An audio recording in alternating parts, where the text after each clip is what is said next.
दीपावली के अगले दिन गोवर्धन पूजा के बाद बहनों को भाई दूज का बेसब्री से इंतजार रहता है। इस कार्तिक शुक्ल पक्ष की तृतीया को यम द्वितीया के रूप में भी मनाने की परंपरा है और साधारण भाषा में इसे भाई दूज कहा जाता है। इस दिन यमुना में स्नान कर दीपदान करने को बहुत हितकारी माना जाता है। भैया दूज को बहनें भाइयों के दीर्घ जीवन के लिए यम की पूजा अर्चना करती हैं और व्रत रखती हैं। कहा जाता है कि जो भाई इस दिन अपनी बहन से स्नेह और प्रसन्नता से मिलकर उसके घर भोजन करता है, उसे यम के भय से मुक्ति मिलती है। भाई दूज में हर बहन रोली और अक्षत से अपने भाई का तिलक कर उसके उज्जवल भविष्य के लिए आशीर्वाद देती है और रक्षाबंधन की तरह ही भाई दूज में भी भाई अपनी बहन को उपहार देता है। आज भाई दूज है और भाई दूज के इस त्यौहार पर हमने उपवास रखकर अपने भाइयों को पहले टीका लगाया, मोली बांधी, उनको प्रसाद, उनको मिठाई खिलाई।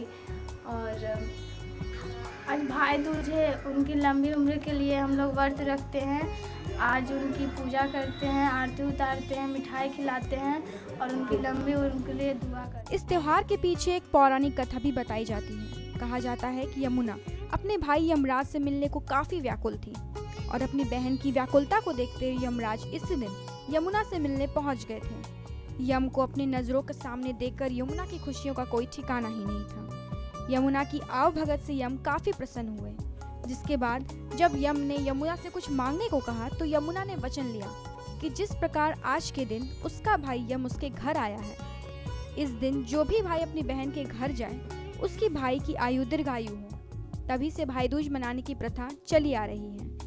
भाई दूज में भाई अपनी बहन से मिलने जरूर जाते हैं और उनसे टीका कराकर उपहार देते हैं। भाइयों की लंबी उम्र के लिए किए जाने वाले भाई दूज पर्व न सिर्फ भाई बहन के स्नेह को दर्शाता है, बल्कि उस असीम प्यार को भी बयां करता है जो ताउम्र कभी खत्म नहीं होता। यही कारण है कि इस दिन भाई अपनी बहनों से मिलना नहीं भूलते। R24 न्यूज के लिए धनबाद से अखिलेश कुमार के साथ ब्यूरो रिपोर्ट।